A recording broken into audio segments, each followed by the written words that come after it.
expired creamer in my coffee this morning and then didn't realize till after I had drank 3 glasses. So that's the kind of day I'm having. Just cue scary music. Hey guys, it's Haley. Welcome back to my channel. So for today's video, back by popular demand, and when I say popular, I mean insistent, we're going to be talking about some more conspiracy theories. Today though, because we're approaching Halloween and I'm trying to at least make it through October without getting crazy over Christmas, which is testing me, let me tell you. I went looking for some of the creepiest, spookiest, semi-paranormal conspiracy theories that I could find, and I've come up with and over-researched 3, 2 of which have been at least mildly discussed on YouTube, but then one that I could find very few videos about. So that is one that I'm going to start off with. I was first exposed to this theory on the show called Ghost Adventures, which I am just almost not allowed to watch anymore because of how badly I freak out after. I have the lowest tolerance for all things even remotely scary, but then I compulsively still watch horror stuff when I'm home alone, right before bed, and then I can't sleep. It's a whole thing.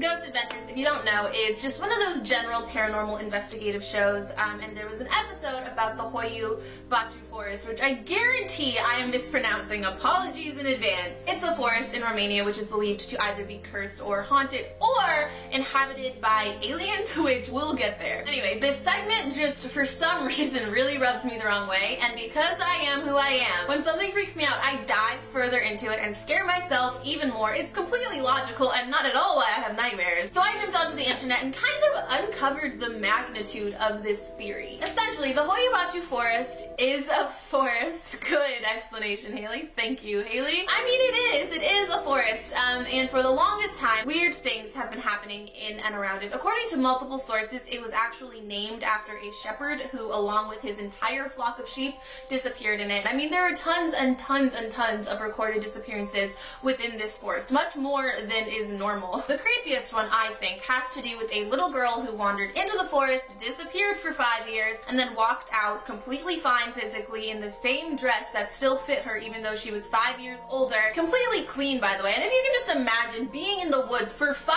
years as a child. I mean, I'm sorry, but I can't even walk out of my apartment and not ruin whatever I'm wearing permanently. I don't know. And apparently when she came back, she was mute, so nobody was able to ask her what had happened throughout those 5 years. And I kept coming across this story through my hours of research.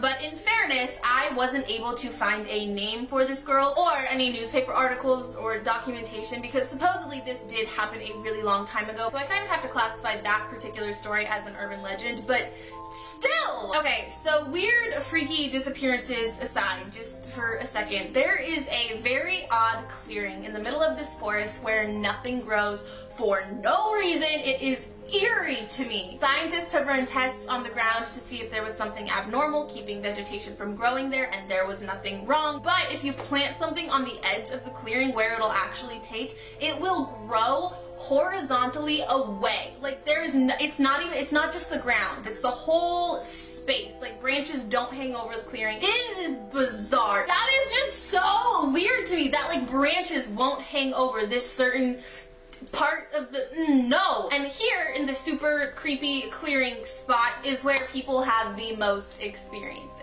The entire forest is active. People get violently attacked, left with visible bruising and scratches, just your general ghosty stuff. But it's also known for UFO and orb sightings. People see big discs hovering and glowing in and above the trees. A lot of people have even caught them on camera.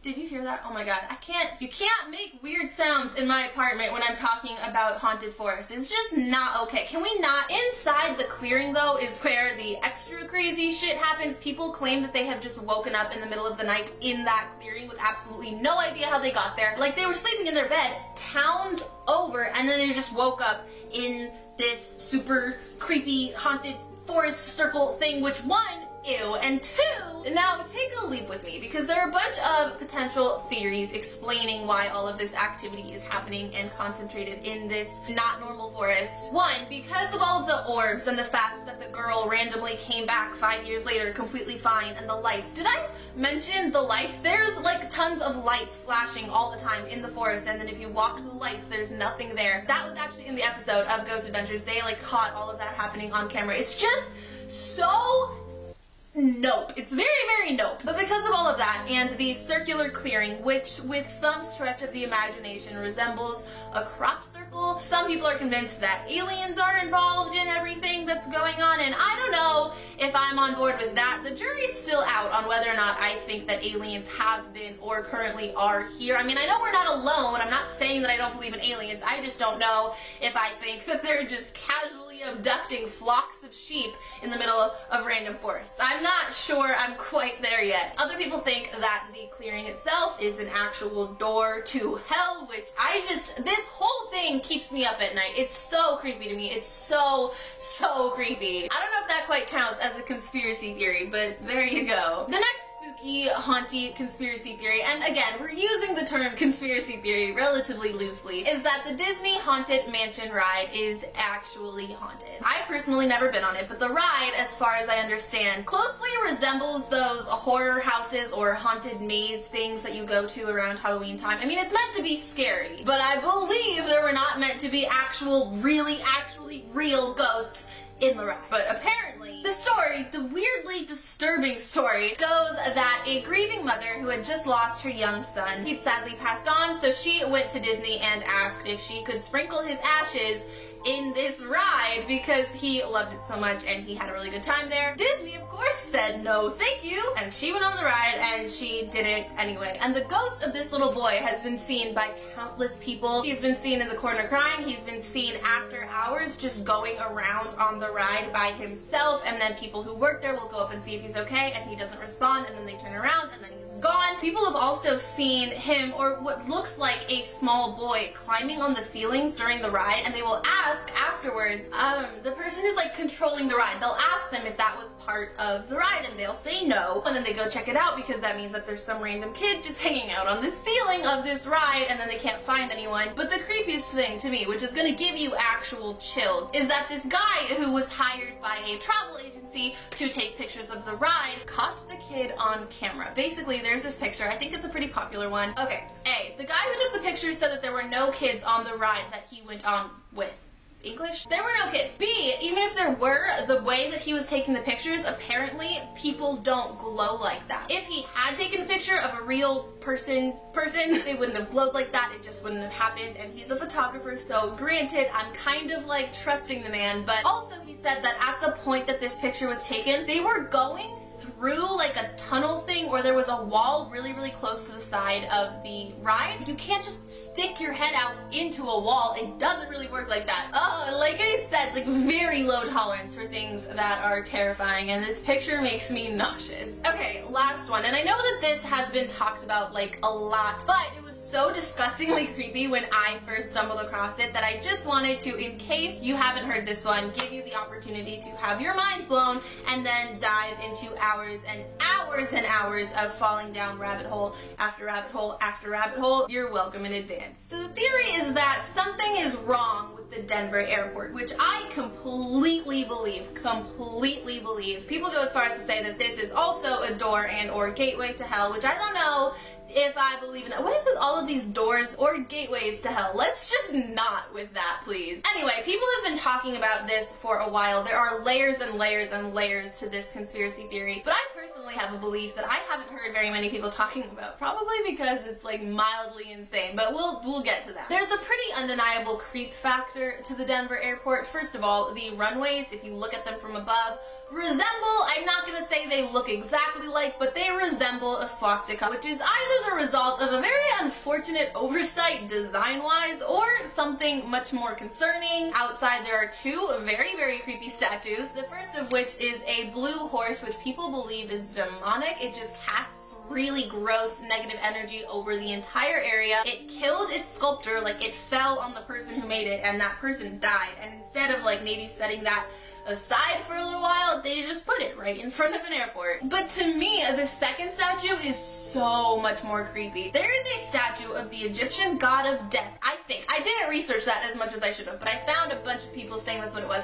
I'll go back and like see if I'm making a complete ass of myself, but I'm pretty sure that this is what this god is. And it's just right there outside of an airport. Like, I'm very curious as to how that conversation went. Somebody was like, hey, I've got this ancient Egyptian death god statue.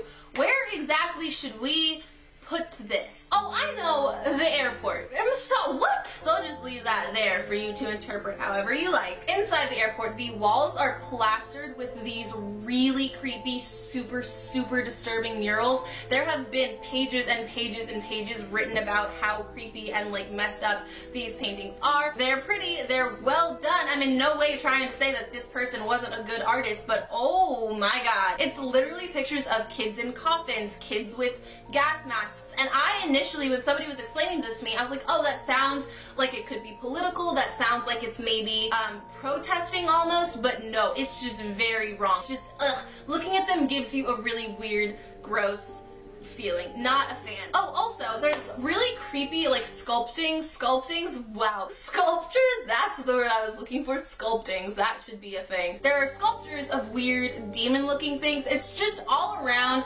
decorated really oddly. And inside, people get lost extremely often. They claim that the exit signs keep pointing in different directions and take them in laps around the airport. People hear footsteps behind them when they're completely alone in like the bathroom, and just generally don't feel alone. Again, with the nopeness of all of that. There's another theory though that has a little bit less to do with the ghosty aspects of it all, and has more to do with the fact that it took way longer than it was supposed to build, and it went extremely over budget. That theory is that there is a bunker underground for the elite or for the Illuminati, which I don't know much about, but just that there is an underground bunker for specific people who are apparently controlling any and everything, and that the Freemasons have something to do with it because there's a very odd plaque with weird things said and also Masonic symbols all over it. Just weird things jumbled together with the fact that people are generally uncomfortable when they're there. My theory, and just bear with me for a second, because I totally believe that places or locations can absorb energy,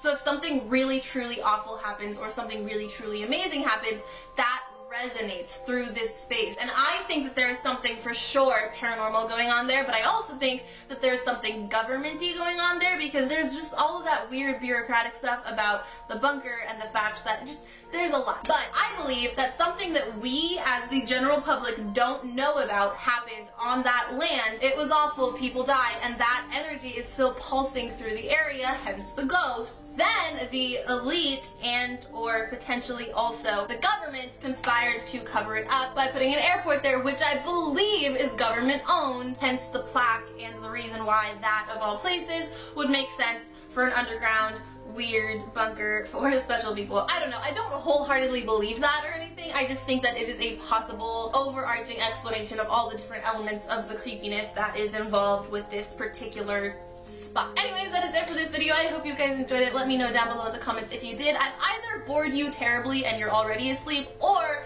you're never gonna sleep again. Make sure to like and subscribe if you're new. With all of that said, I love you all to the moon and back, and I will see you in my next video. Bye! You can be my guiding light. Keep me